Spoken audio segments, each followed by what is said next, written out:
ladies and gentlemen, Greece has stopped to exist and vanished. This might be the impression of a German newspaper reader over the last years. After the over-medialization of Greece with the starting financial crisis, the austerity policy of the Troika, the shift to the left in 2015 with Tsipras and Varoufakis, Greece has disappeared in the German public perception and becomes only relevant in reports on border pushbacks of migrants at the Greek-Turkish border. The Greek-German relations in the early 2010s worsened in the daily rhythm and made clear that the historical reappraisal of the Wehrmacht atrocities during the occupation 41 to 44 is still expected, and negative stereotypization easily can be reproduced on both sides. I'm welcoming you as director of the Institute for Slavic and Hungarian Studies here at Humboldt University and on behalf of the Berlin branch of Southeast European Association. My dear colleague Miltos Peklivanos and me have organized several events on Greece together, anticipating the recent Berlin University Alliance, bringing together Technical Free and Humboldt University in one excellent Verbund. This started in 2011 with lectures on Falmaraya, continuing with Jutta Lautbacher's about refugee camps in the port of Patras. A highlight was the screening of the film The Cleaners on the fascist Golden Dawn Party and a podium discussion Fascism and Anti-Semitism in Greece, past and present, in April 2013 in the Memorial Center Topography of Terror. In the same year, Heinz-Jürgen Axt organized a conference in Landshut, fighting right-wing extremism, a Greek-German comparison, and a conference in Munich on Greek and German media monitoring, where I met Jens Bastian for the first time. All these events can be found with program and introductory texts on the homepage of SOG. But again, we see for the headquarters of Southeast European Association as well, Greece has vanished after 2019. Being an expert on Balkan area studies, I am sensitized to the unique selling points of modern Greek studies in comparison to South Slavic and Albanian studies. Due to the open borders and enormous mobility, Greek studies have had an advance of about 30 years in performing interdisciplinary area studies. This advance has been triggered by Metapolítευση since 47, but today it is melting away. Greece has been overtaken by all former communist Central European countries in terms of average wage, and Bulgaria and Romania will follow right now. The disadvantage of Greek studies, on the other hand, is the lack of a larger language community, which may support self-referentiality. And of course, the golden cage of classical studies and Greek antiquity, tending to perceive modern Greek culture as folkloric degeneration. This became clear, for example, during the inauguration of the very successful Center for Modern Greek Studies, CEMOC, led by Miltos at Free University in June 2014, when University President Peter André Alt started his speech with Goethe's Iphigenia in Taurus. This reduction of Greekness on antiquity reception without Greeks was exactly what CEMOC wants to avoid. And in this sense, I think modern Greek studies can profit a lot from a common Balkan frame. Entangled history with the neighbors and alterity partners, histoire croisée, as the French say, is a discipline not very popular in Greece until now, but I'm convinced this is a promising path. So I hope with my two co-organizers, our Spiritus Rector and moderator of this evening, Jens Bastian, and my colleague Miltos Peklivanos, to be able to organize more events like the one today, to invite excellent speakers from the region and make Atlantis Greece more visible again. Thank you. We will do exactly that. On behalf of the Center for Modern Greece at University of Berlin, it is my great pleasure to welcome you to this joint event with the Southeast Europe Association. Both you here in the hospitable auditorium of the Institute of Slavic and Hungarian Studies at Humboldt University Berlin, and our hopefully equally large online audience. And it is all the more pleasant today because today CEMOC is co-organizing its 100th event since its foundation 10 years ago, with a collaboration and a theme that are perfectly in keeping with its character. As luck would have it, our centenary event consists of collaborating with Germany's most important institution for the study of Southeastern Europe to celebrate the 50th anniversary of the restoration of democracy in Greece. When we planned today's event together with Christian Voss and Jens Bastian a few months ago, and I thank them very much for their cooperation, our aim was clear from the start: to present to a German audience, albeit in English, a series of scholarly self-images, perceptions, and assessments by Greek colleagues of the moment of the transition, the Metapolítευση, 50 years ago, and of its developments up to the present. It is this ambiguity that makes the term Μεταπολίτευση so as productive for reflection as it is untranslatable. It denotes both the moment of the restoration of democracy in Greece in 1974 and is still a periodological indicator for the last 50 years of prehistory, what could otherwise be called, in the French model of periodization, the Third Greek Republic. Thus, in 2017, when we included in Edition Volume, the center's book series, the German translation of our colleague Yannis Voulgaris' book, η Μεταπολιτευτική Ελλάδα, 1974-2009, which I invite you to consult online in our digital library. The title we agreed on with the translators, Gerhard Blümlein and Ulrika Klemm, was Politische Geschichte Griechenlands, Parteien, Institutionen, politische Kultur, vom Fall der Militärdiktatur bis zur Wirtschaftskrise. Political history of Greece, parties, institutions, and political culture from the fall of the military dictatorship to the economic crisis. But the dynamic of the term Μεταπολίτευση lies precisely in the fact that it is neither a single moment nor a single period. Let me, as a literary scholar, refer to the Latin word momentum, which means the duration of the movement. Momentum refers to the period of time during which developments move in a particular direction. Let us therefore reflect today on these movements, these directions, these dynamics, but also on the obstacles, the imaginary projections, and the wishful thinking. We are fortunate in such a pathway that three distinguished colleagues from the fields of political science, sociology, and history have agreed to speak to us today about this momentum of modern history, bringing with them to Berlin the extremely rich accounts of the last year in Greece, a dialogue that has taken place and is taking place in a number of important conferences and has already been communicated in a series of academic volumes.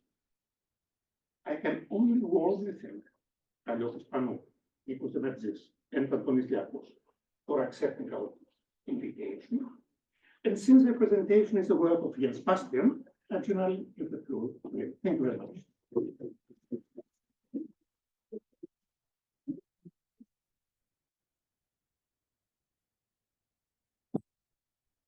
Well, ladies and gentlemen, representatives also from the Greek Embassy, Kallispera σας.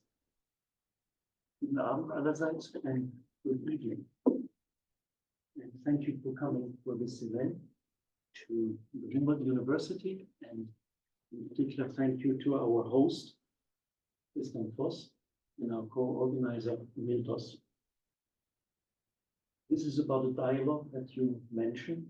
Christian, you said at the beginning, Greece has vanished. And we want to try and emphasize that this is not the case. I must say, and please allow me the privilege as a moderator, a short comment on what just happened. I think who has vanished regretfully are the people who held up this banner instead of listening and being prepared to debate with us. My name is Jens Bastian. I work at the German Institute for International and Security Affairs, which is better known through its abbreviation here in Berlin as the SWP. And I'm also a member of the board of the Southeast Europe Association. Let me give you a brief flavor of how we would like to proceed this evening with the panel and with you. We have an exciting panel. I will introduce each of the members as they speak when I ask them a question, and we've agreed initially that their comments will be between 8 and 10 minutes. And we're then going to have a second round of Q&A, and I will then open the floor so that you also can discuss with us, with them, with comments and questions. And around any time between 8 and 8:15, I shall close the proceedings. I would like to draw your attention to the fact, and you will already notice it from the screen, that this event is being live streamed and recorded so that you and others can in the future also again have a look at it and then make up an opinion or possibly promote it further to others who could not make it this evening. We've heard two brief introductions about the topic. I'm just going to add a few lines to that. Now, the debate about and the memory concerning Metapolítευση in Greece is in full swing. Hardly passes a day where you do not talk, where you do not have an event, be it on television, be it at a university, be it in public, about Metapolítευση. But how we actually remember, how we interpret this event, this period, it is also, in my view, a reflection of how a society more generally negotiates its history, its more recent and further distant history. And we're talking here about half a century. And these interpretations of history, they can also change over time, during, for example, these 50 years. This is what we want to discuss this evening. We want to, on the one hand, look back, but also simultaneously try to identify what the Metapolítευση can mean today to different people in Greece, and, as the audience underlines, also to people outside of Greece. I want to discuss these issues and challenges with my three panelists. And as I said, I will introduce them in the order as they speak. And we will start with Nikos Demertzis. He's a professor at the National Kapodistrian University of Athens in the Department of Communication and Media Studies, School of Economic and Political Sciences.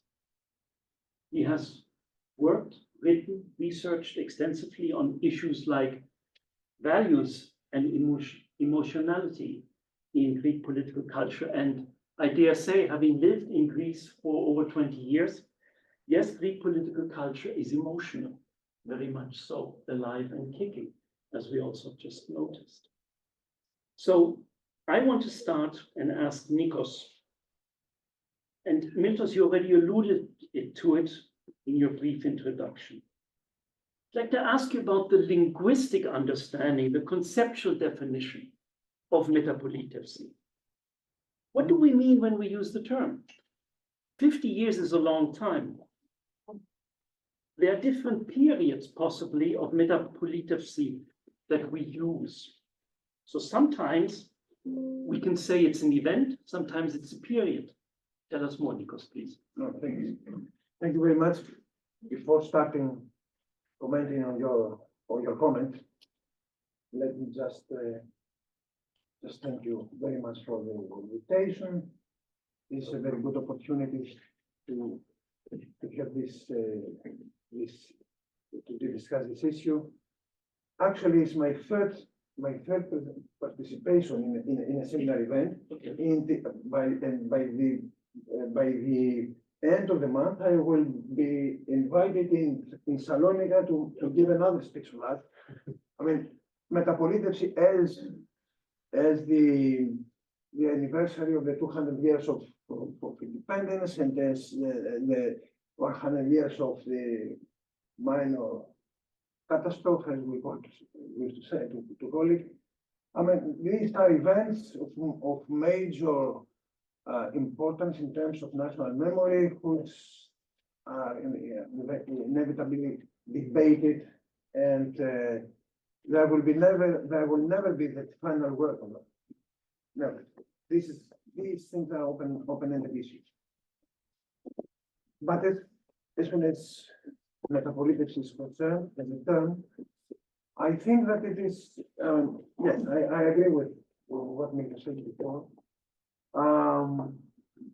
For the time being, there has been different conceptualizations, Μεταπολίτευση as a moment versus as a period.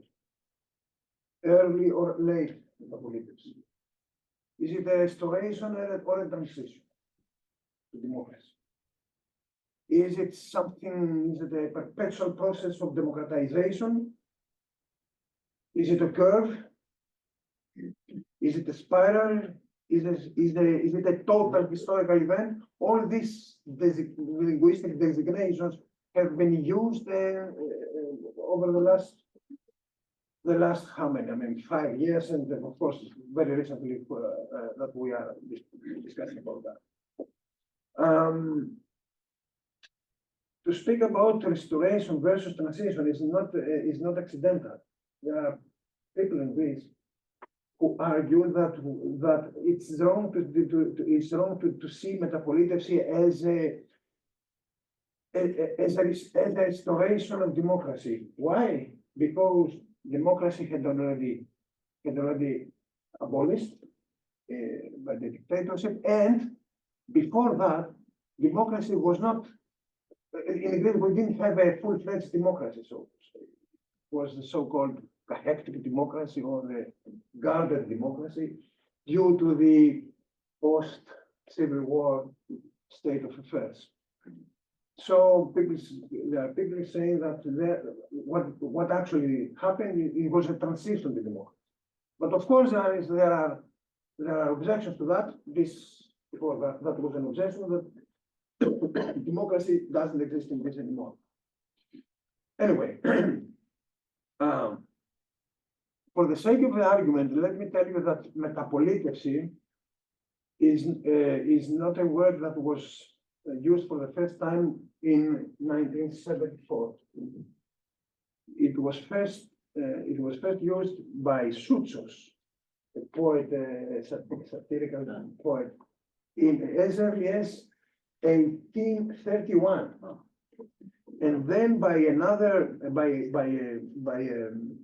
philologist and intellectual named Vrailas Armenis. He used the term in 1977, and another one, Kondopoulos, used the term in 1999. In Greek, when we say Μεταπολίτευση, we actually mean regime change. Yeah. And in the context of the Greek political history, we actually mean from monarchy to democracy or from democracy to monarchy. Personally, I'm not included among those who use the word Μεταπολίτευση to designate and to describe the entire period from 1974 up to now, for reasons of clarity and distinctiveness in the use of the concepts. I think that Μεταπολίτευση should be used as a term, as a concept. I mean, either to designate the period from July 24th to June 1975, where the new constitution was enacted, or at least by until August 75, where the principal leaders of the dictatorship were convicted, and yes, and that was all. As for the rest of the period, I would very much prefer the Third Hellenic Republic, which is a very, very complex historical period, of course. There is a period with democratizing processes, with de-democratizing processes, and re-democratizing. Because democracy is not a uniform and one unidirectional process. There are loops, there are gains, there are also crisis, and so on and so forth. So as far as the linguistic designation, this is my position. That's good enough for the moment. Yeah. It's clear. As you say at the end, it's not a linear process. Yeah. Ups and downs, curves, maybe also steps backwards from time to time. Let's further look at that. I'd now like to invite Jonas Liakos. There are some seats here in the front. Please come.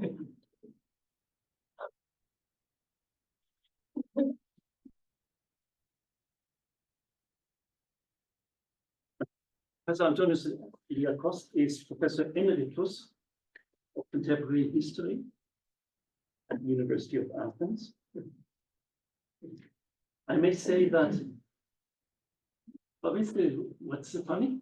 I'm switching the seats because that's why I'm laughing, sorry. Okay, great.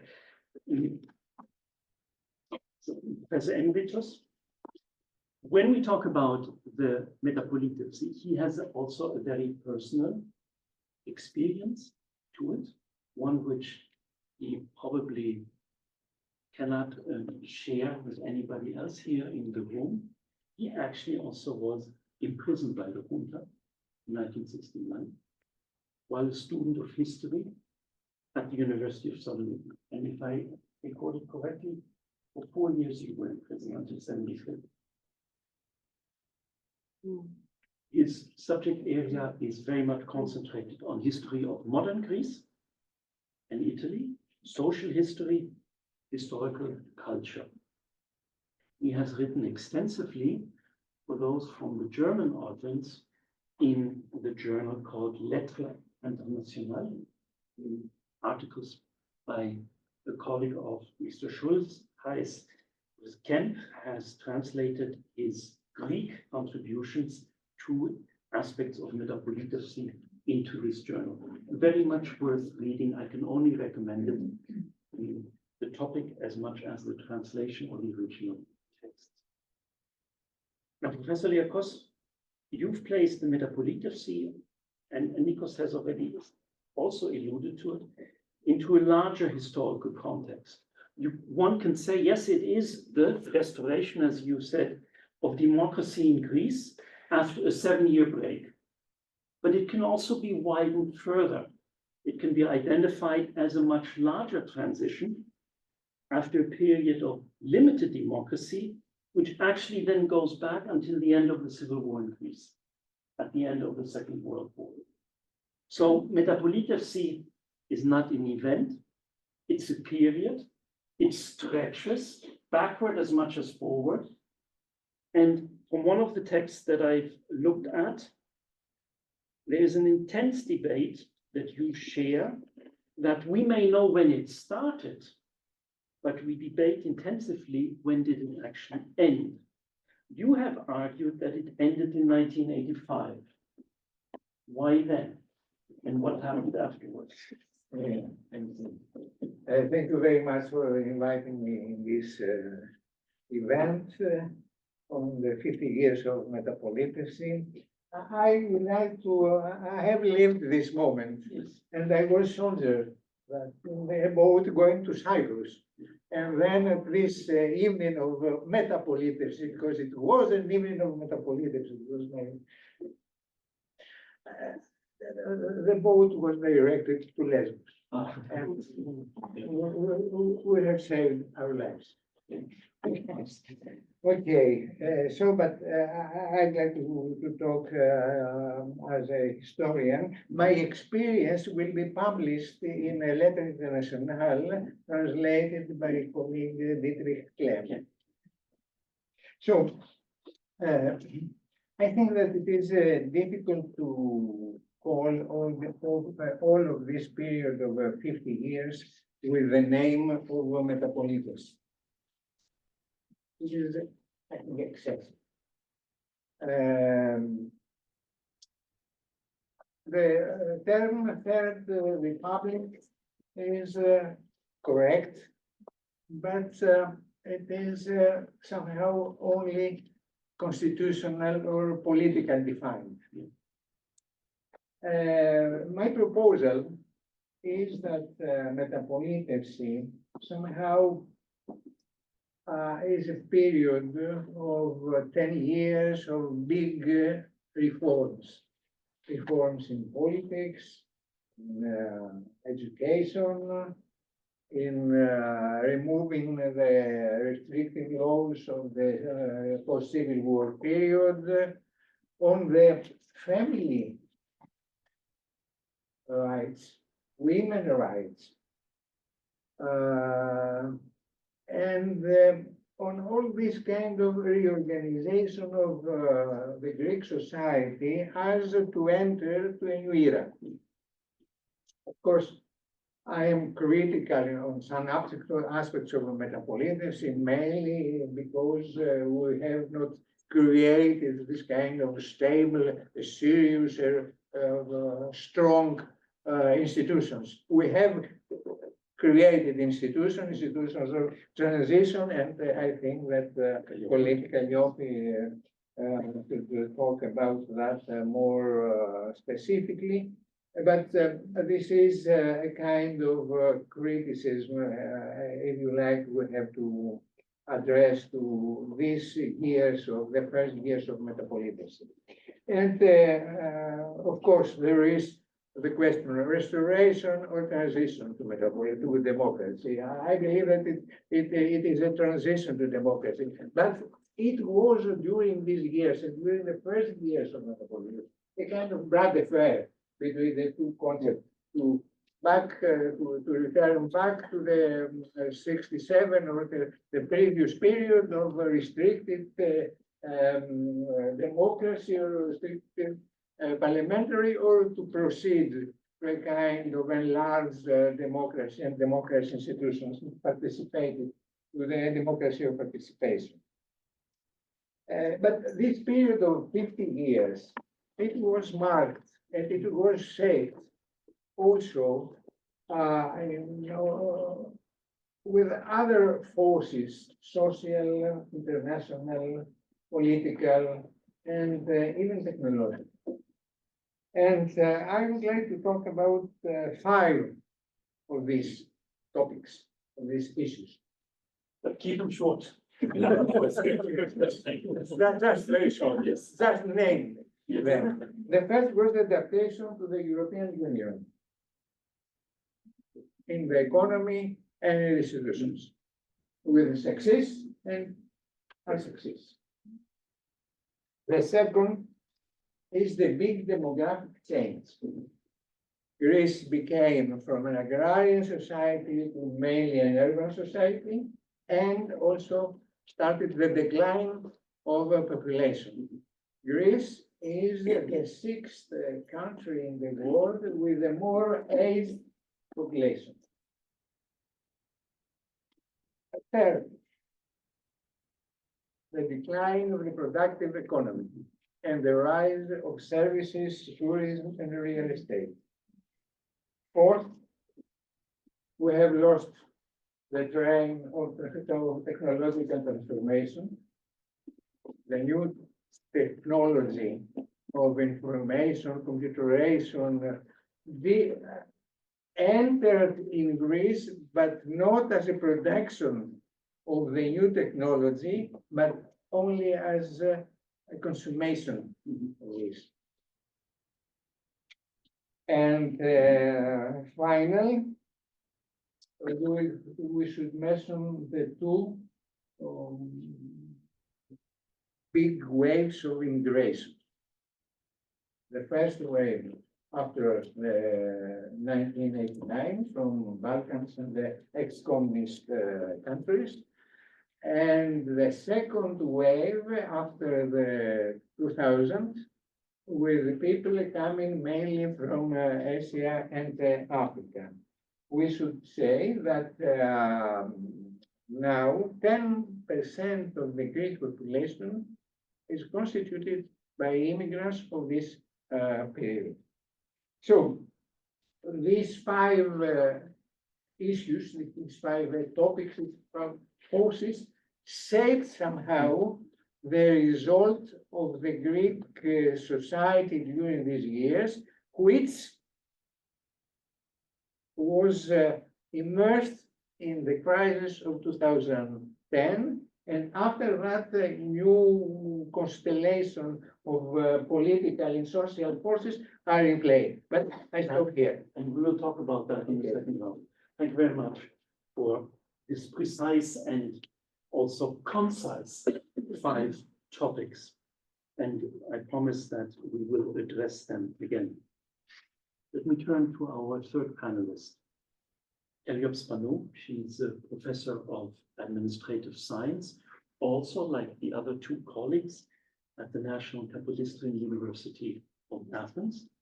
And she is currently on sabbatical here in Berlin as a DAD visiting fellow at CEMOC, which Mintos represents, the Center for Modern Greece at the Free University. She has served from 2011 to 2015 as the Ombudsperson of Greece. And her research interests, possibly also, you can immediately deduct that when you're an ombudsperson, you're interested in public policy making, citizen administration relations, and the Europeanization of public administration. And with that last part, I'd like to ask her to put the Metapolitevsi in Greece in a wider dimension, namely a European integration dimension. Because the Metapolitevsi, as it developed and progressed from 74 in 1981, Greece then was the first of the 3 countries with a former military dictatorship that then had access as membership in the what was then called European Economic Community. In a way, it solidified that Greece, quote, belonged to the West. That may be a very general statement because there were some parties in 1981 that did not agree with it, and that then also assumed political responsibility. So, Eliop, how did membership in the European Economic Community not only change Greece, but possibly also impact the Metapolitevs? Yes, thank you very much for the question, but let me also thank you for this invitation and the hospitable CEMOC, where I which hoped during this months. I would start by defining 2 major challenges that appeared after 74, though they were pending already before the dictatorship. And these were, first of all, democratization of the state, of its relations to society, to citizens, individual and political freedoms, and political inclusiveness, in comparison to the exclusivism that had reigned in the post-Civil War period in Greece, and which culminated with the dictatorship.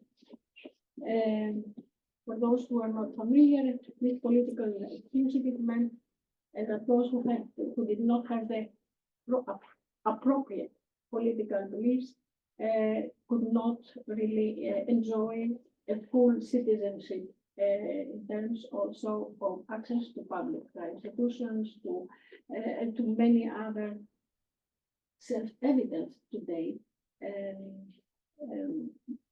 tools that the state can provide. So that was the first challenge, democratization. The second one, which was state modernization. What does it mean? It means that the state is a mechanism capable of supporting the social and economic development, including the building of a welfare state. So these two challenges were not new, but renewed after the dictatorship. And they both, in some way, were condensed in this political decision of joining the EU. They're condensed in terms of expectations, of hopes, but also of results. The political choice to join the then European Economic Community was much older. Greece was the first country in 1961 to have an association agreement. Of course, this could not continue. It was frozen under the dictatorship, and it came back after the fall of the dictatorship. And finally, in 81, Hungary joined, but amid political controversy, because the then government of PASOK, which came to power 10 months after joining the EC, was against it. And therefore, what prevailed was a defensive attitude towards the EC. It has caused the name Black Sheep of Europe, and that was this difficult first years. Of course, after a while, this initial defensive attitude found its way to become more positive, particularly during the 90s. We have a marked pro-EU, EC, and EU term, and by and large, a consensus on EU membership and Euro membership.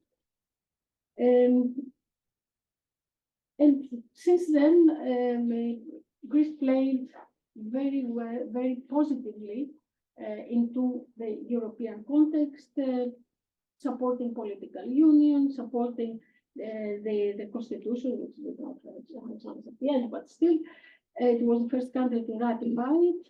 And the next hope was, apart from democratic consolidation and stability and prosperity, was also joining the euro, which gave an economic stability to the country that, the drachma had gone through many different adventures. Greeks were becoming enthusiastic Europeans, and in terms of the impact on the state, yes, that was a driver for institutional modernization. It influenced the way the state operated. For the first time, there were planning procedures, practically unknown in the administration. There were also new institutions. We can talk about that later again. But an institutional pluralism, I would describe. That means institutions that provided citizens with alternatives in order to defend their rights. But this process of modernization, institutional modernization, was uneven. And in fact, there were areas where it went further and areas where it lagged behind. We had even more new organizations or institutions that bypassed all the ones because they couldn't overcome the blockages and the problems.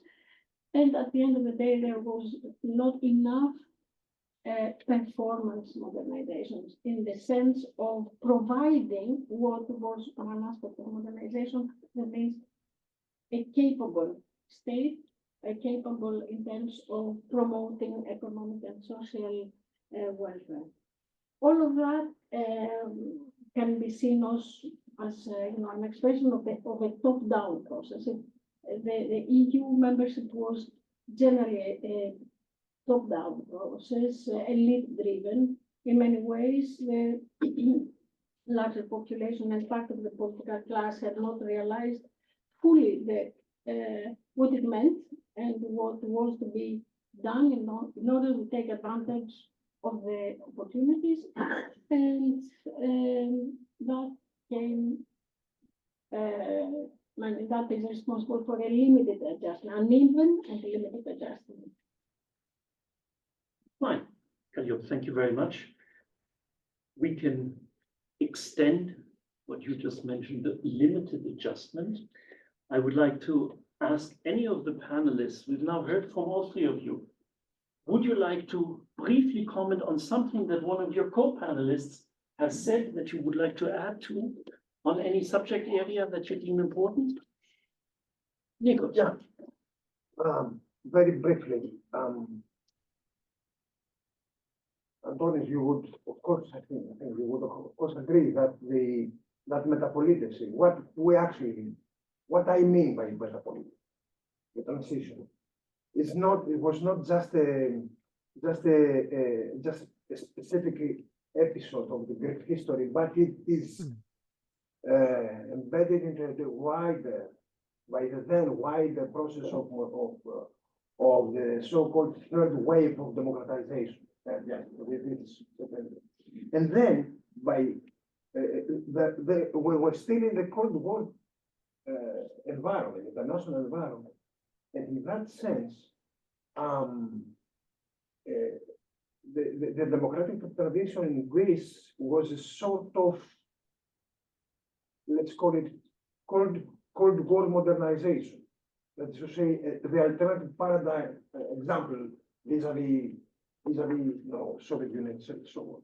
So I just wanted to mention that in order to put it into a much wider framework. Then Calliope, I think that you will also agree if we say that institutional modernization succeeded to a certain extent, of course, and there are also drawbacks in that, which drawbacks stem from a certain political cultural patterns, anti-democratic patterns or pre-democratic, pre-modern cultural patterns and so on. So I say so because modernization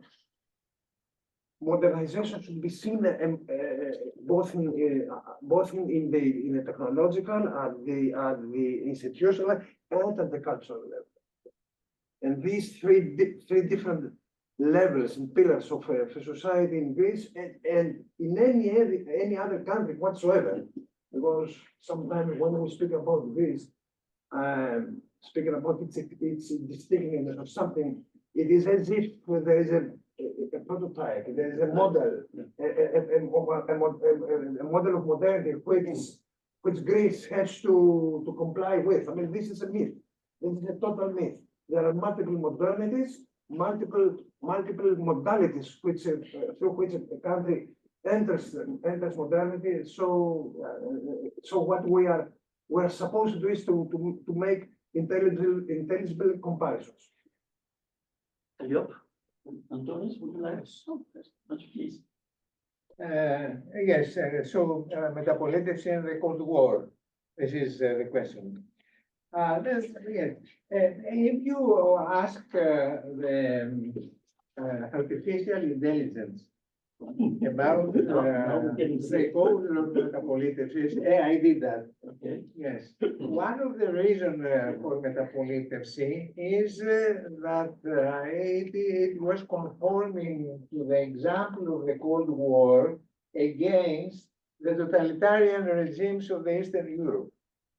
Really. That's what- you- that's what AI you- tells you- us. you do this question. But seeing the archives of this era, and I have studied American foreign policy during the Nixon period and mainly of the Kissinger period. What I have understood is that Kissinger was so dedicated to the Cold War confrontation, and he was he could not see the Greek and Turkish rivalry for the Cyprus. He could not see what happened in Cyprus. And he had an idea that Greece was not a European country, but it was something located in Africa or in the Middle East. And indeed, since the Cold War, Greece was in the foreign department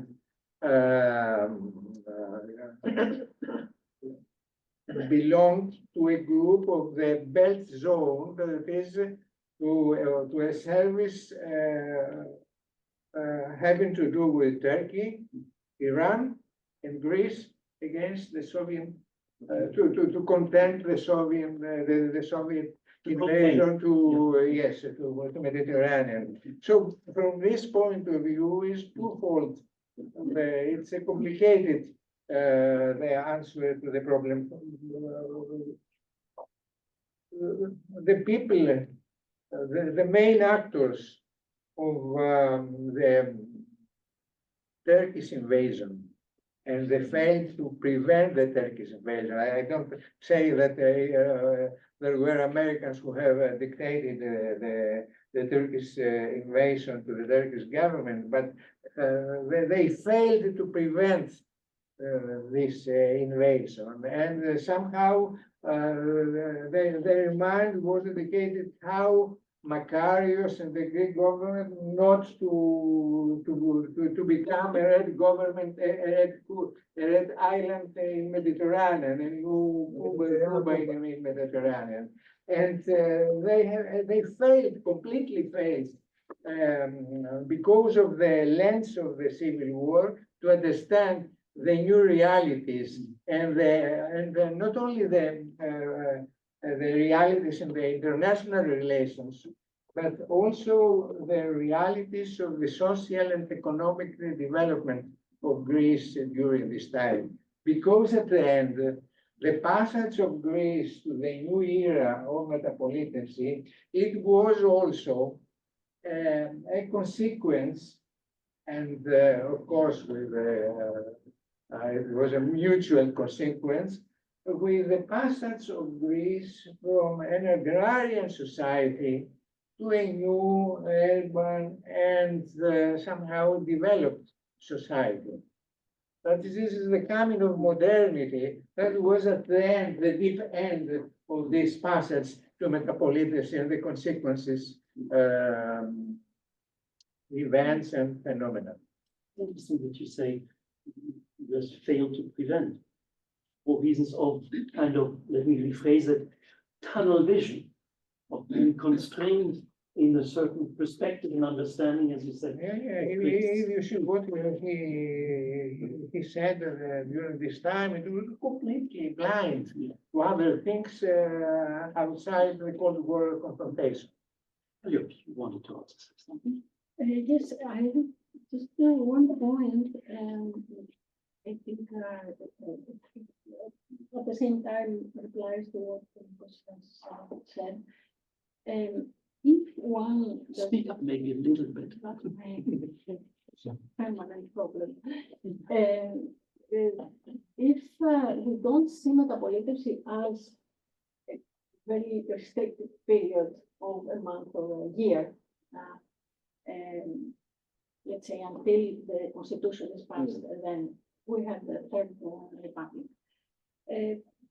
I would say that the next is more towards what Professor Liakos has explain, but I would see it also in a more diversified way. That means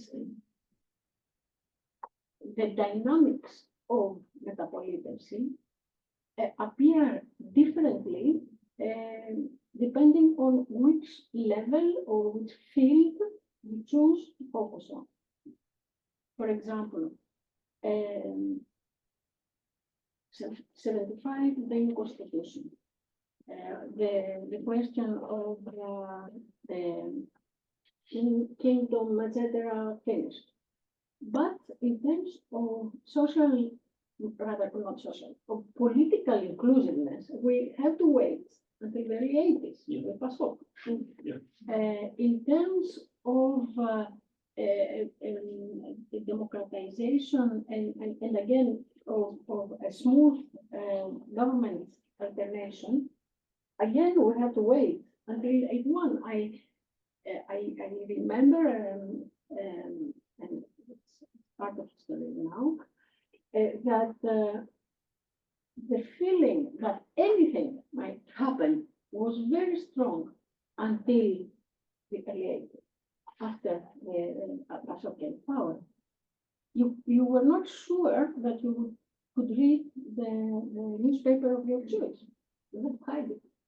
And that was not under the dictatorship. It was the first years after.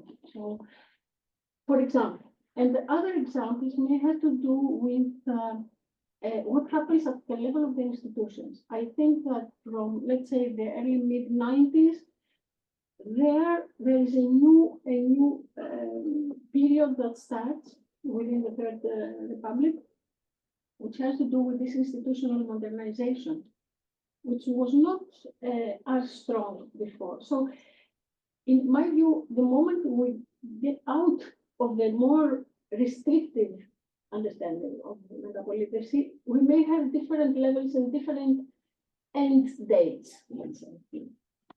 And that has to do also with what you said, that these different levels do not respond simultaneously to the initial dynamic that is unleashed by and they don't necessarily also correspond they at don't the same time. And you may notice in the question that I will now ask to all three panelists before we open it then to the floor, that I want to try and get at this element of what I would call ruptures and continuities of Μεταπολίτευση. It seems to me, in my understanding, that the continuities of Μεταπολίτευση may be easier to agree about than the ruptures. Although some of these continuities, when we look at them, may actually also be deficits that we identify in the process. And a major rupture is, and this is a question I'd like to ask all three panelists, is the impact of the decade-long crisis, which started in 2010, and how this impacted on the assessment of the Μεταπολίτευση. Nikos, this crisis, however you want to call it, economic, fiscal, or whatever, starting in 2010 and the years that then followed, did this lead to a reevaluation and possibly a profound re-evaluation, recalibration of the achievements and deficits of the Μεταπολίτευση? No question about that. Tell us more. It retroactively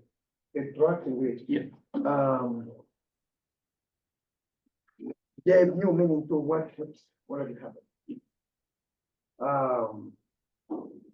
And of course, this retroactive estimation of historical past, it were very much contingent upon different political angles, left wing, right wing, etc. So that different and antagonistic accounts, not to say mythologies. One of them was that it was not the measures, the memoranda that It was the memorandum which created the crisis rather than the other way around. It's absurd to my mind, at least it's absurd. Some people may disagree about that. I know. Yes. I know. This is completely. Yes.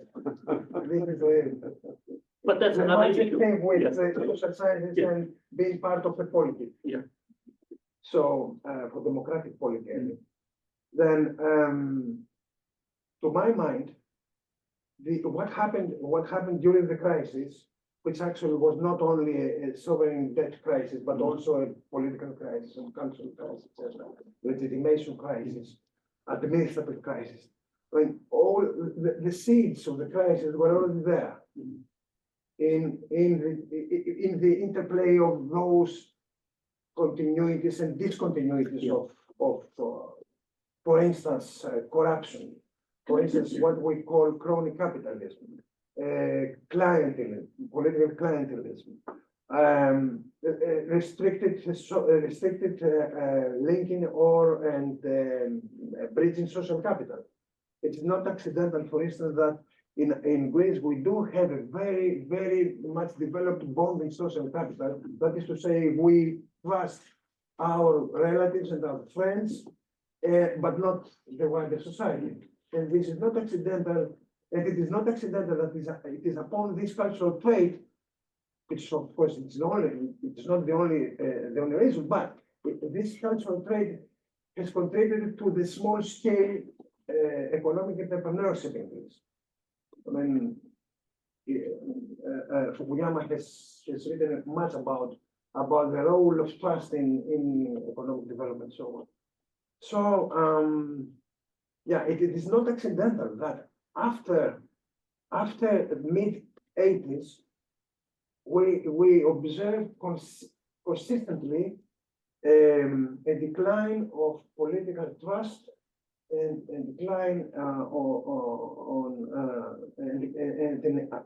and the rise of indicators of political cynicism. So, and of course, what happened after the eruption of the crisis, that was a culmination of those seeds. But they were there. We have been doing research in the National Center of Social Research and in the university by the beginning of the 90s, where we were very clearly describing the delegitimation process. I mean, it was they were more than obvious by then. Yeah. So in one way that was not a surprise, but the crisis has served as a total, so to say, total social event. It is a traumatic event. And when people are traumatized, they retroactively construct their identities and they retroactively hierarchize or prioritize their political preferences. And including the interpretation yes, of yes, Metapolítευση. and also, yes, of course. And with this I'm going to finish. And provided that in Greece we do not have deep-rooted democratic values in the sense that most of the time when we see the World Value Survey, European Social Surveys, etc., most of the Greeks, when they refer to what democracy means to them, or what is the most distinctive trait of democracy, actually they do not embrace liberal democracies, value priorities, rather than social democratic or direct democracy evaluations, or even, of course, populist understandings of democracy. So yes, we are a very much democratic kind of people, of course, but we have to see what is the value substratum of this. Because it might be the case, very much the case. I don't mean that this has to do with the entirety of Greece, but it's certainly related to some segments of the population. We may have democracies without Democrats. I think Greece is no outlier there. It is a phenomenon across Europe and It was not accidental that the Golden Dawn was.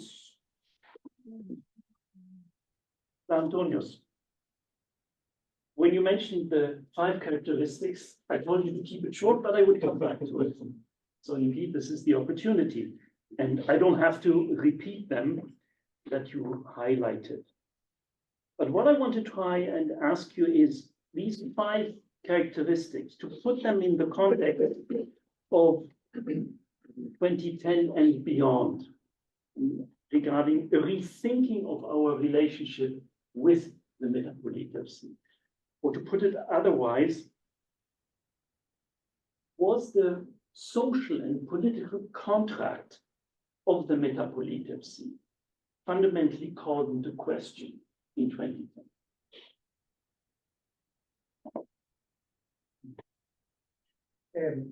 During the crisis, it was developed a criticism toward the past. A severe criticism, and mainly in the press, in public intellectuals, and so on. Some people was seeking the roots of Metapolítευση even to the period of the Ottoman domination of Greece or to the Civil War and things like that. We understand this criticism, this a kind of social criticism, and the search for the what I call the malaise national. It is, and it was a stable characteristic of the Greek public life during all these years.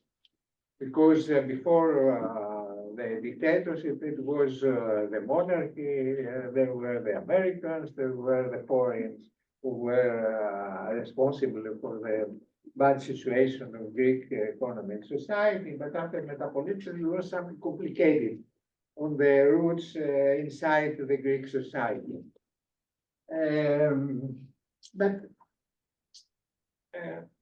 this criticism somehow obscure the deep and the concrete ways why this society has been immersed in the crisis. The first of all these reasons, it was the collapse of the productive economy. This economy was developed even in the 2 decades after the Civil War, and it was part of a larger and European economic development, European and American economic. It was, some of call them the years of the economic boom, the economy of the affluent economy. This kind of economy collapsed when Greece could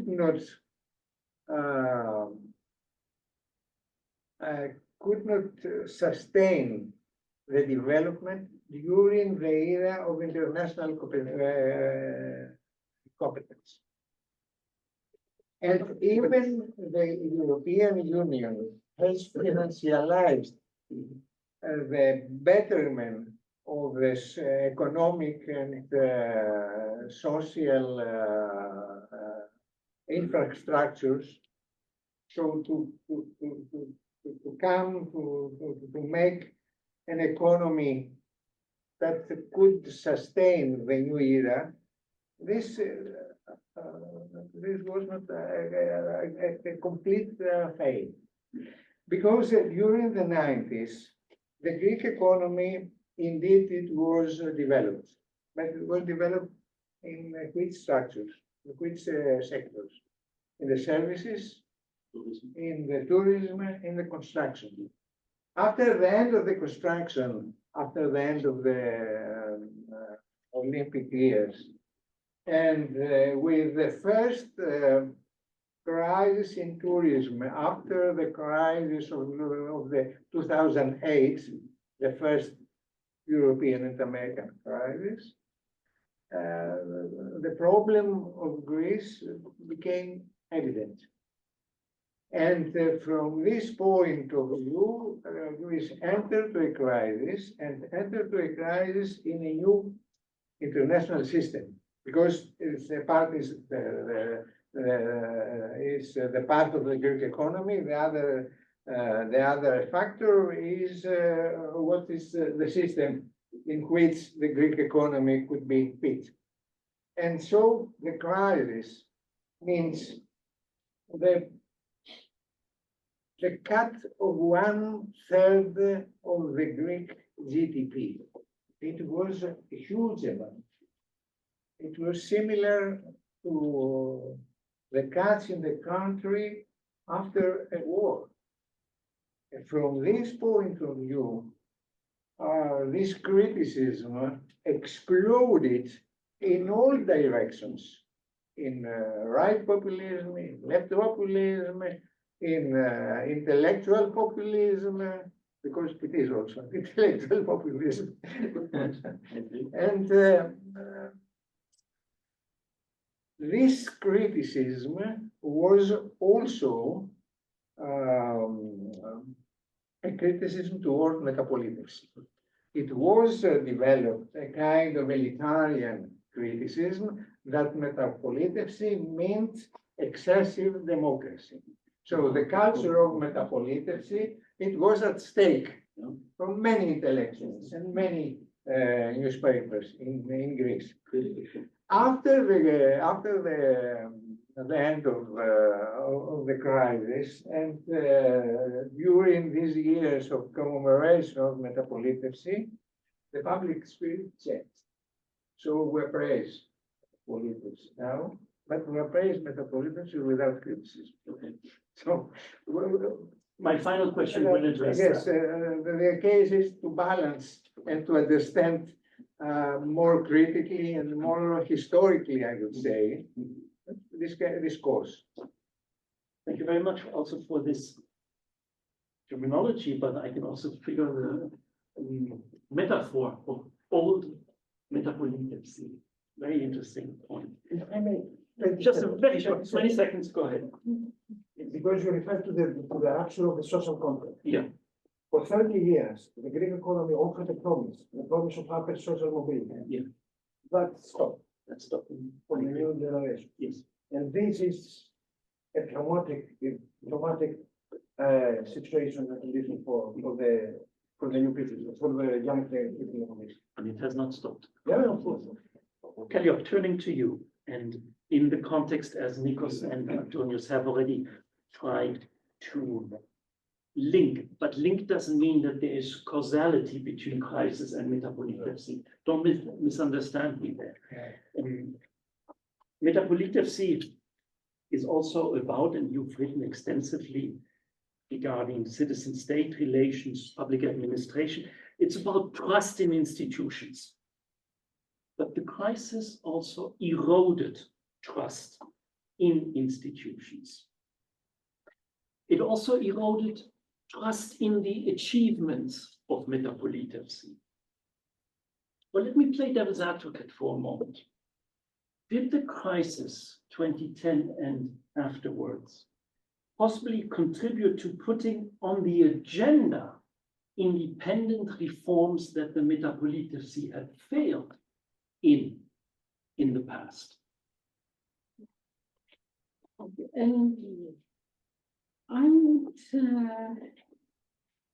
like to answer the question by also referring to what was said.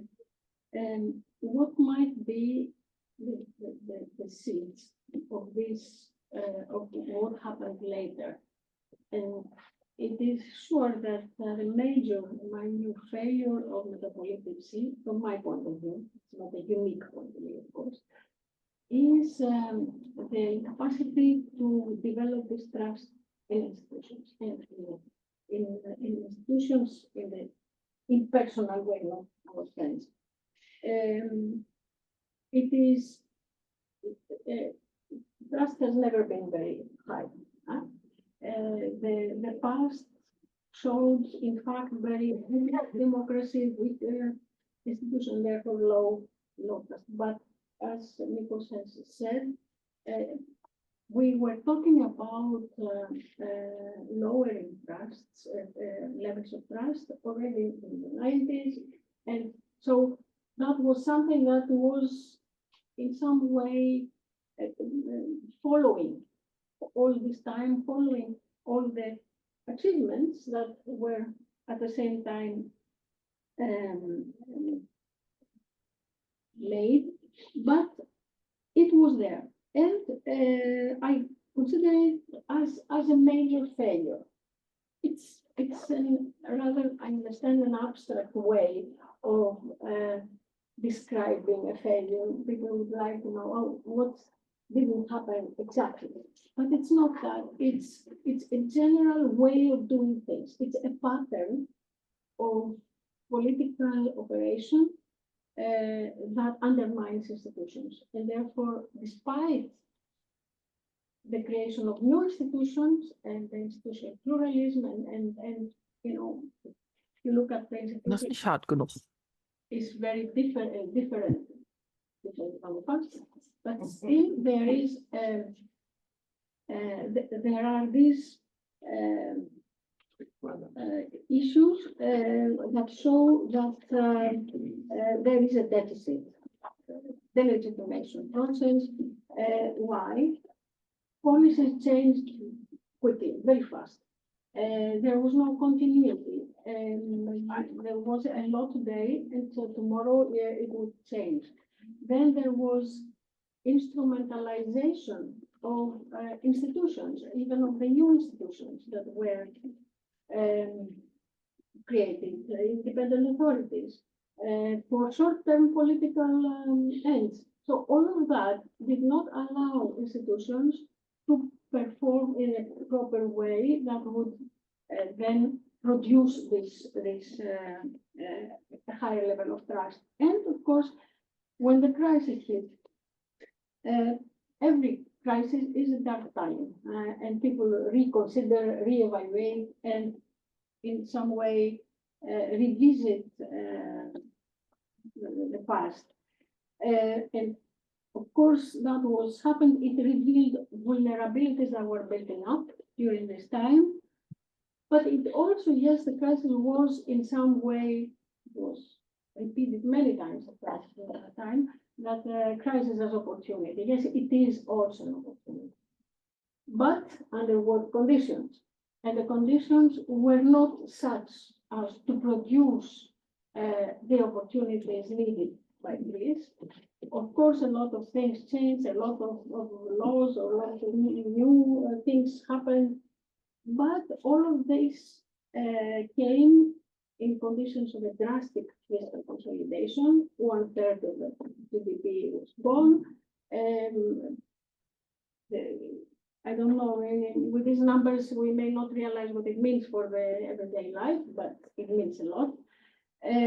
With an unemployment of 30%, not to mention for young people, it was double. So it was not just, I think trauma is not strong enough. So in that way, when you try to introduce reforms in such a context, you cannot go very fast. Of course, people will react. They are losing, you know, the ground under their feet. And beyond that, many reforms were not well prepared, were totally fiscally minded. Whatever qualitative aspect they presented was the surface, and the major idea was cuts. And of course, there were reforms unrelated, totally unrelated to the crisis. So how do you legitimize all this? Therefore, the crisis was, a further reason for lowering trust. And this time it was not only trust in government which plummeted, but also trust in the EU. I said a moment ago that Greek had become attracted to Europeans during the crisis. They were worse than in the UK just before Brexit. They were worse. They were rated lower than the trust in the EU at the moment of Brexit. So you can understand that that had a high cost. What happened? Trust remains a big issue. Trust in institutions, trust in government in Greece. Trust in the EU is getting a bit better, not great, but improved. It's always interesting when we lived through that period. I remember that yes, there were declining rates of trust in the EU as such, but they never corresponded to a still relatively high trust in the euro. That was always different. Yeah. Like, you've been a very patient audience, and I'd like to give you the opportunity to please ask questions or even invite a comment. I would like to encourage you, please identify yourself first, either here in person or then Christian will also help us with regard to anybody who asks a question in the chat. And identify yourself. In light of time, we have half an hour for that. Keep it precise, keep it short, then we have all the more people who can participate. Alexander, please. Let me start with a very short.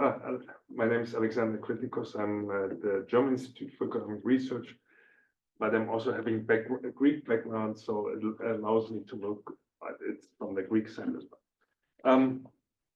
I would like to start with one very short comment and then basically a question. The very short comment is blaming others for their own misery is always a very comforting solution.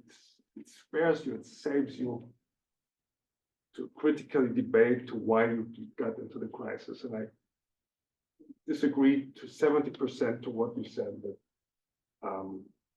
that the institutions or the Troika were to blame for the Greek crisis. I would really say this is 70% Greek-made from the previous history. Having said that, what was really interesting to me is that, and I would say, clarifying that Greece went through a very strong period of modernization in these years, from an agricultural society to a kind of a modern society. So the question is, looking backwards now, was the decision to get into the Eurozone a wrong decision? Very often discussed. But I would like to ask it with this very specific question, because the Eurozone is a tremendous opportunity if you are willing to go on with further modernization, become really innovative, become forefront than the Eurozone, and the Euro is a great opportunity. If you don't want to do it, then you have to stick outside. So my basic questions from what you said, was the Eurozone decision something to be regretted or was wrong or whatever? I will collect one more question and we're going to do it back and forth. I'm going to take one online. Yeah, no, okay. Yes. George, please unmute yourself and ask your question. Maybe open the camera. George?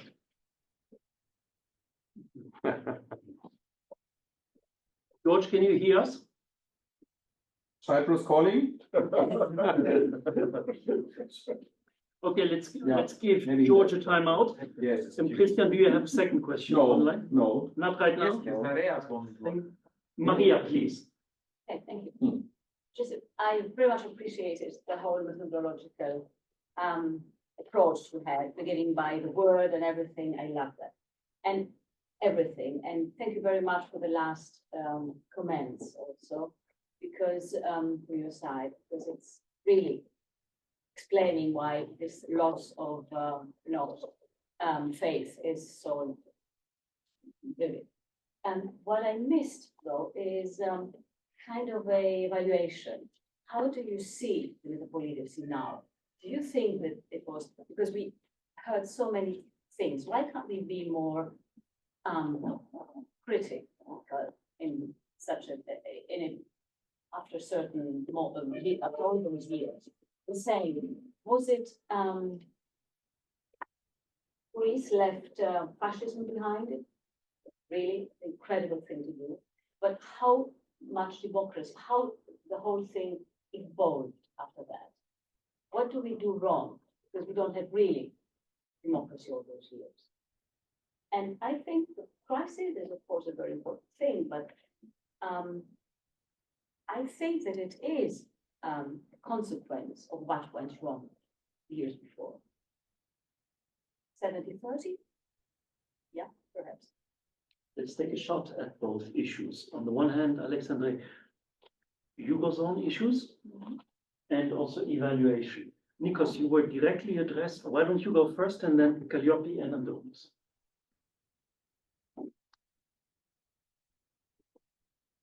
The same question is raised as far as the way the funds from the funds which are input in Greece currently from the Resilience and Recovery Fund is concerned. I mean, what do I mean? These funds, many people are saying this now, that they are not used in the proper way. Why? Because of all these institutional shortcomings, because of chronic capitalism, because of the short-sightedness of the Greek politicians. Most of the time, Greek ministers cannot schedule beyond 6 months. Believe me. Are there politicians who can do that in general? 6 months is already enough. Beyond the next election, Yeah. beyond the next elections. Sorry for the interruption. Well, it's okay. It's a lovely discussion. I mean, perhaps yes. I cannot be sure and I cannot be certain. Perhaps yes, it was a mistake. Because the Greek economy was not really prepared for getting into the Eurozone. And as soon as it got in, the entrepreneurs, I don't want to use their very well-known terminology, the bourgeoisie, the entrepreneurs, the entrepreneurial classes, and the state agents didn't have the capacity to take that advantage of it, and they used all these funds in a way as business as usual. It is not accidental that when Greece entered the European communities by then, it was, I think Germany said that the German foreign minister, or I don't remember who was exactly, or it was a German or from another country. In 1981? Yes. Yes, from the Free Democrats. Yeah, they were, and Karamanlis himself was very much convinced that Greece is not really economically prepared to enter the European communities, but that was a political decision in order to consolidate democracy.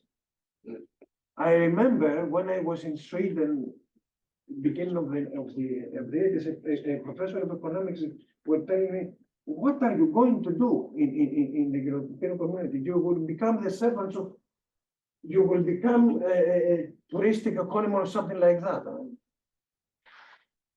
But that's history. I mean, Let's address the issue that Maria claimed, evaluation of Metapolítευση.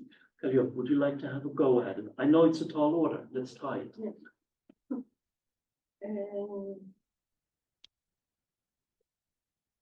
An assessment that looks back or an assessment that looks forward?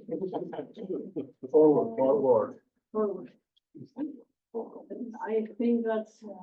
I think this is a period where a lot of good things happened and a lot of weaknesses, deficits remain unchallenged. And this, the question is if once all this exploded during the crisis, if this can in some way make the politicians realize their responsibility, long-term responsibility, not electoral, with a view of the next elections, and about how to make policy, plan policy, how to also gain trust, the trust of people. Because in many ways, in political terms, that's a major issue. It might be also in economic terms, because if there is no trust by the entrepreneurs and investors, etc., then there is less interest also in doing things in the economy. So we still carry a lot of the deficits that were there. I am afraid that the short-sightedness or the electoral perspective is always a limit. There is a feeling that everything has to to happen quickly, so it's not well prepared. And so, yes, I am rather reserved, but I wouldn't want to nullify what has been achieved, and also the experience that we gradually have accumulated. I hope that the new generation of politicians can look at things differently, because the older one will just reproduce what they have done up to now. Antonius, as a historian, evaluation actually is looking back, but always with a view to the present. What is your take on this? First of all, I'm not the person not to evaluate positively Μεταπολίτευση. It's a request. It changed the course of my life. But I would say as a historian that, of course, it's evaluated positively, Μεταπολίτευση. The case is that during the first years of Μεταπολίτευση, some intellectuals and philosophers had published books very popular that talked during this time for the unluckiness of the Greek people, the negative consciousness of Greek people during this period. And I would like to mention the book by Nikos Dimo, Η δυστυχία του Νέης Grace. But also Cornelius, who has a big reputation as a philosopher in Germany also. Axelos, French philosopher, and other philosophers who developed a kind of theory for the disgraceness to be a Greek. But when? During the Metapolítευση, where it was changed the situation. Yeah. So from this point of view, we should ask whether this kind of consciousness could be parallel and could have a course, a parallel course with yes, with the course of events, and after that to events to be evaluated, but with the question to be evaluated as the period they have they have done, or the period after that. Because during the period of Metapolítευση, all of us, I remember myself and my friend, we were critical to the political causes. We believed that Metapolítευση could be deeper and more effective and more pluralist and more modern and more European and things like that. But after that, seeing things from the point of now, of the second decade of the 21st century, I would not say that Greece is not a modern country. Is it a modern country? And I see my criticism is towards the people, toward the intellectuals who see in Greece the failed modernity or the failed traditional modernity, because this is also a kind of phenomenon of this course of events. Interesting to hear that, because it means also as a historian, you change your mind, you change your opinion about these forms of interpretation, assessment, evaluation. Yes, they will always we change the interpretation because we live between the past and the present, and the future is imminent or risky or we hope. So it is not possible not to be stable in a kind of evaluation during this period we have lived, and after that, after half a century. It's a good question to hear. I'll ask two more questions. I'll invite two more questions again, one from the audience, and because I also know that George is there, please, who would like to ask? Sir, identify yourself, please. I'm Harry Grigoriadis. I'm affiliated with the Free University of Berlin. So my question is, so in the summer of 2015, in this referendum, the Greeks voted against the memorandum, and they voted basically according to the campaign that preceded the memorandum to exit the European Union. And I'm having this thought combined, for example, with what I see on the streets of Georgia, of Tbilisi, where people are really fighting for Europe and their elites are still committed to Russia. So is it really the European project in Greece an elite project? So it was basically a decision of some elites, and the people are only partly following or not following. So this is my first question. Oh, keep the other one okay. short now. Yeah, and the second question is about the discrepancy, about the restrictiveness of the political market. To enter politics in Greece is something very costly, and it requires access to particular regional, feudal, family networks. How can we expect the Greek economy to grow when the selection process of politicians is not meritocratic?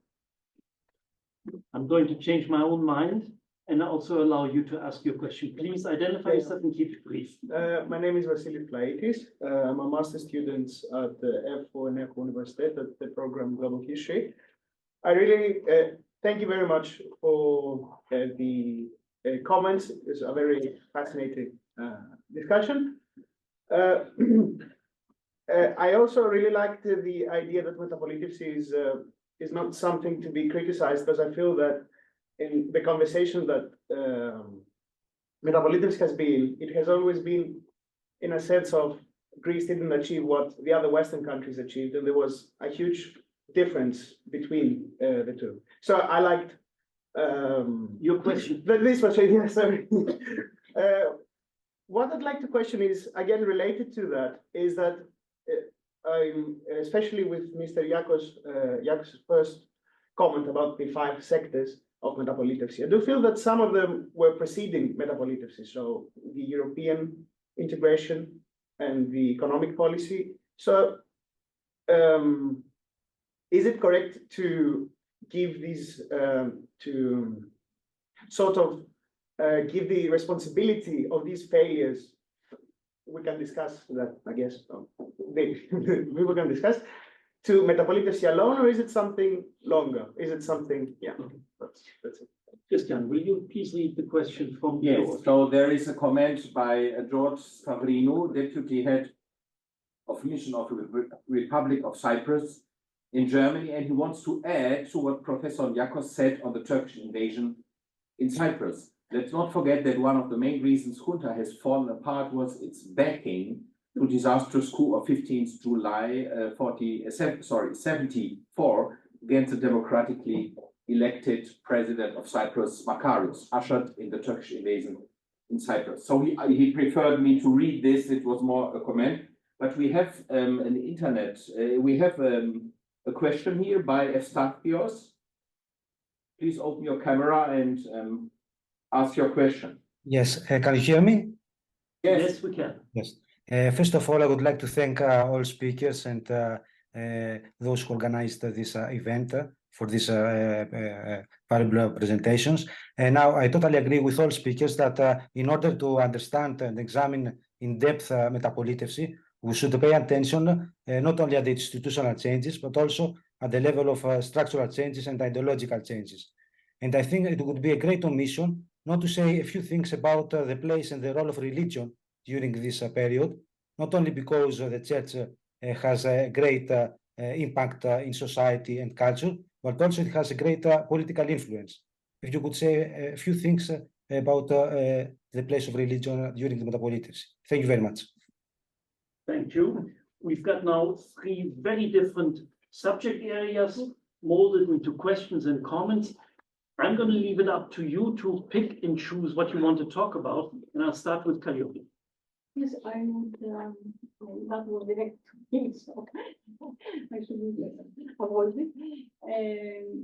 If it is there is a consensus about this in general, the way the European project went through.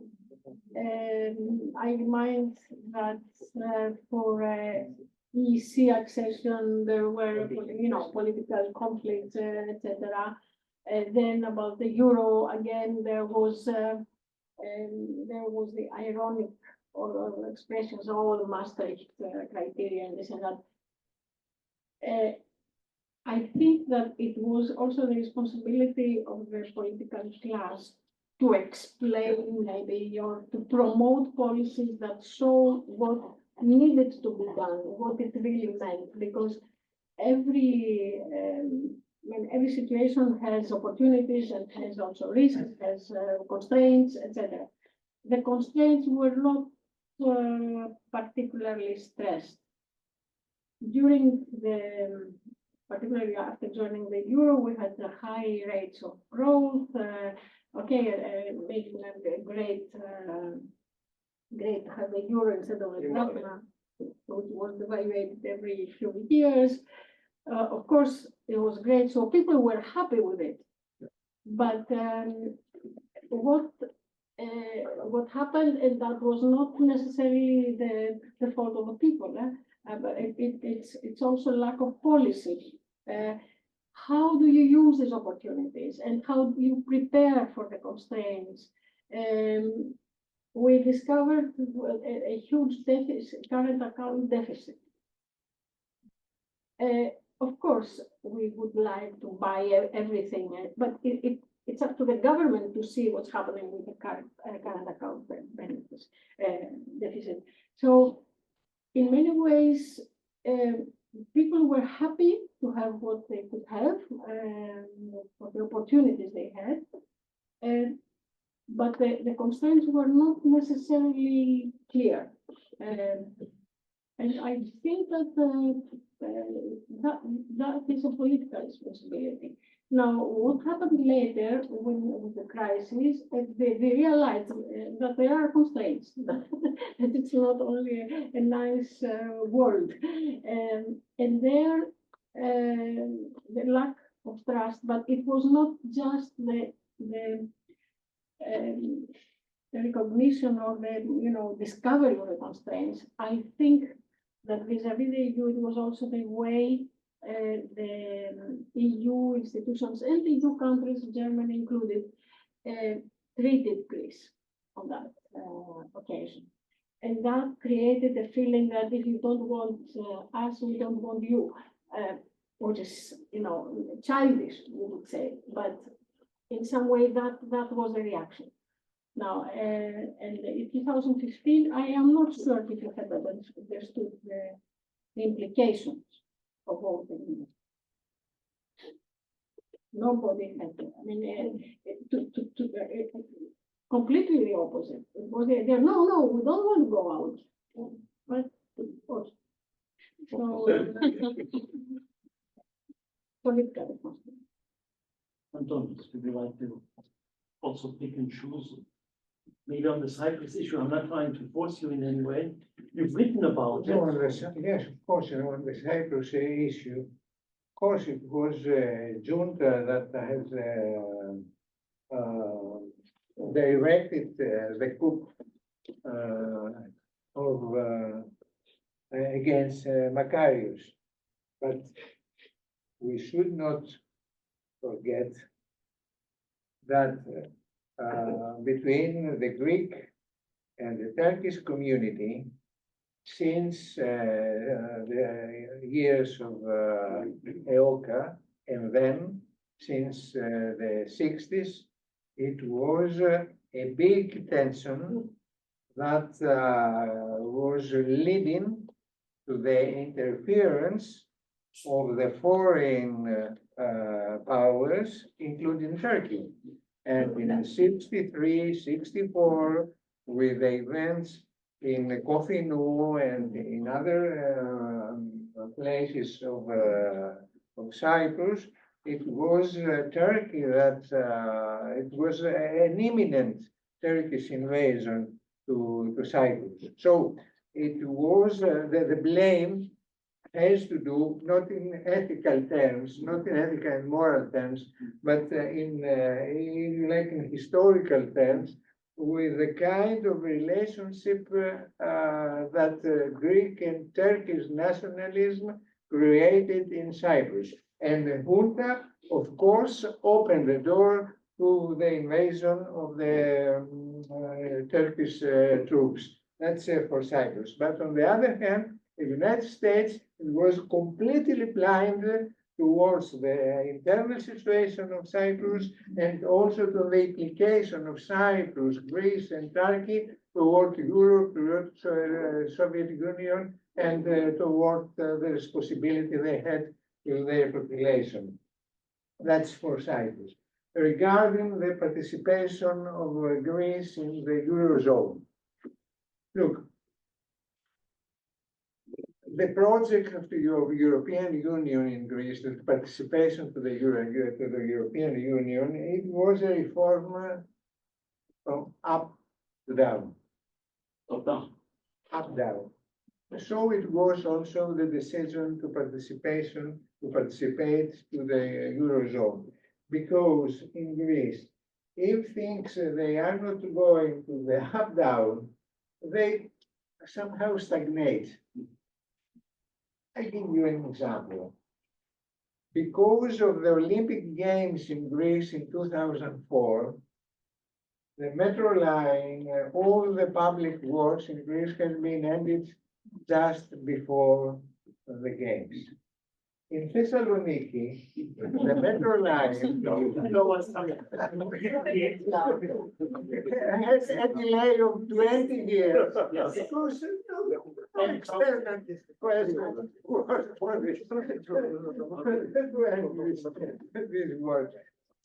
this point of view, I would like to say that most of the reforms in Greece, reforms, economic and social reforms, were somehow imposed so to meet the European standards. That was not bad.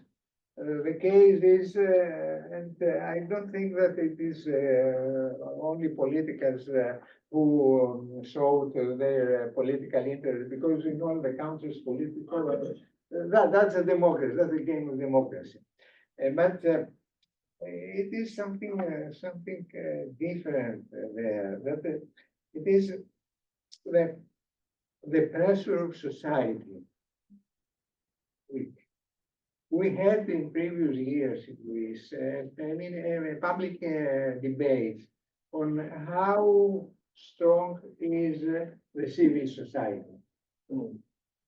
And I think that the case with historical evolution is to understand how the forces of the state from above and the forces from political for civil society could compete, but also to co-work and to have concrete results.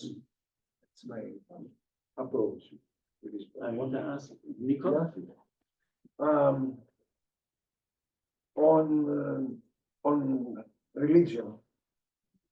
Good But I'm that you gonna, take it. yes, but I'm gonna make a small comments, short comments to the other, with the other issues raised in the meantime. Yeah, one of the, we said before that Μεταπολίτευση, if we call it like that, all this long period is characterized by with the interplay of ruptures and continuities.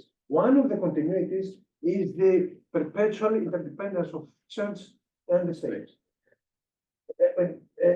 Just a minute. I have wrote an Now we've got a article. debate. I have wrote an article in Provima Yeah. that in Ecclesia says it was not happen a Μεταπολίτευση. No. Okay, that's all I agree. We fully agree with that. Yeah, I mean, and I remember that 20 years ago, I published an article in Eleftherotypia on the occasion of some problems in the church, and then I say, I argued that one essential sign of the growing up of the Greek democracy is the separation, would be the separation of church and state because due to this interdependence, the church, I mean, it has become since the 19th century, it has become a state church, as is the case with all Balkan Orthodox churches. I mean, the church gains security, and the state and the political system in general gains legitimacy. I mean, this is a mutual interdependence. Then, when it comes to the referendum, I fully agree with Kalliopi. People most of the people voted for no, but I doubt that they opted for an exit from the European Union or from the Euro. There were very different no's, so to say. Very different motivations from no. Yes. Then when it comes to Cyprus, every July 24th, in Greece, we celebrate officially the restoration, not the transition, restoration of democracy. But at the same time, back in our heads, we do know that there is a constitutive trauma, national trauma, which is the invasion in all this catastrophe. And it is not accidental that the moment of the Μεταπολίτευση was so smooth, so effective, and so bloodless because of the Cyprus invasion, and because of the imminent war between the two countries, so that this gave to Karamanlis a limit for his own maneuvers, and he was so much accepted, and that he got that unprecedented record of 54%, 54 something percent in the first elections, precisely because this is one of my precisely because of the imminent threat of the war, a mass psychological phenomenon took place, which has to do with the rally around the flag effect. I mean, if there were no Cyprus, I'm sorry to say so, if Cyprus was not destroyed, perhaps we wouldn't have this Μεταπολίτευση. Okay, Yeah, and a final comment, final. very final comment. We, in this table and in many other tables on this occasion, we used to sometimes we used to see the glass half full or half empty. We used to oscillate between these two perspectives. This is not something to be blamed of. I mean, it's good to have the two perspectives in order to have a more balanced and more nuanced way of looking at this long period of perfect length. As you said, yes, indeed. If I may. Yes. Please, Kalyo. Just to Because say I have that- one more who wants to ask the Of course. question. Just that those who have experienced Μεταπολίτευση, like every big change in your life, you have an explosion of hopes. It doesn't mean that they will all be inside. Christos, please, the final question. Oh, wow. Thank you very much. Christos Katsioulis, I work for the Friedrich Foundation, and I had the privilege of working in Greece before. A short comment and a question. The short comment, Greece is a totally normal European country. Referenda in Europe normally go sideways. That's normal. And it's a top-down project everywhere. So it's absolutely normal. The question. In Germany, we had the policies towards Russia called Ostpolitik. And when it was everything well, it had a lot of fathers, mothers, aunts, and uncles. When it went sideways after the crisis we had, everyone was distancing himself from it, and it was used to taint political actors and political parties. Who are the fathers, mothers, and parents of Metapolitevsi, and who were they trying afterwards to taint with it politically? Oh, how long do we have this done? This could take us in many different discussions. I'd like to invite the panel for a short, precise answer. Let's start with Anton. Thank you very much for the. Nico? I think Europe is more appropriate to answer that. I would say very shortly that is exactly a comparison I have made myself, that when you have a crisis, you re-evaluate, but you re-evaluate with hindsight, things that you didn't know or didn't imagine, or rightly or wrongly, in time, have led you down this path.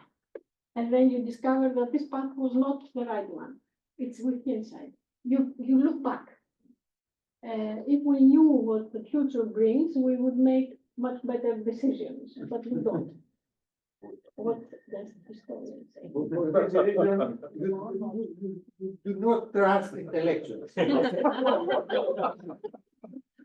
Now, I'm going to, we have a few more minutes, 5 minutes. I'm going to use the privilege of the moderator to ask the concluding question to all three panelists. And it is one where I'd like to invite you to be, just like you've just been, brief. We have, in our discussion, celebrated and argued about the 50 years of Metapolitevsi in Greece. And all three of you have experienced Metapolitevsi firsthand as teenagers or as young adults.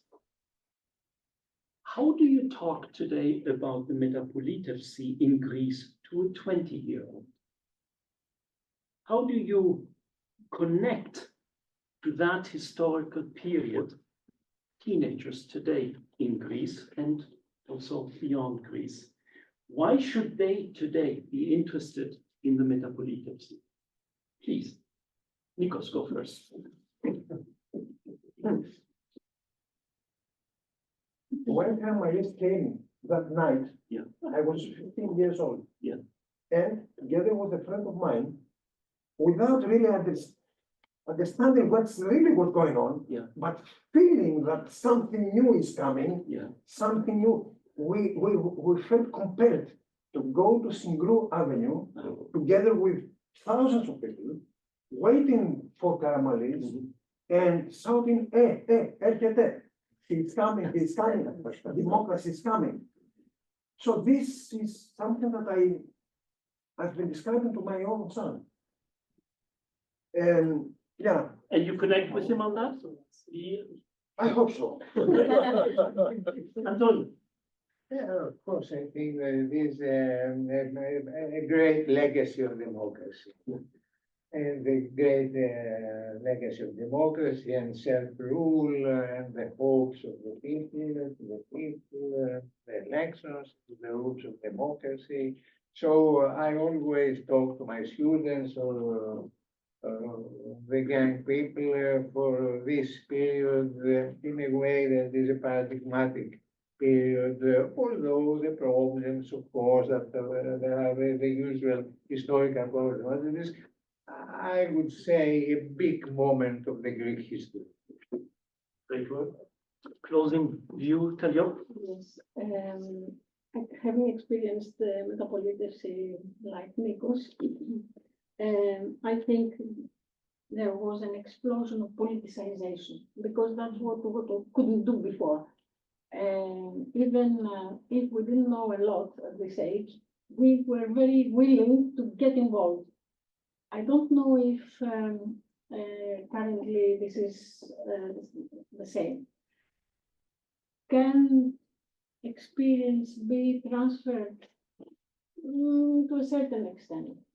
I'm afraid that it has to be from both sides. Also, young people have to look at this recent past because it defines the way, the world they are living in now. And it is important to know it in order to appreciate what they have, and we did not have that time.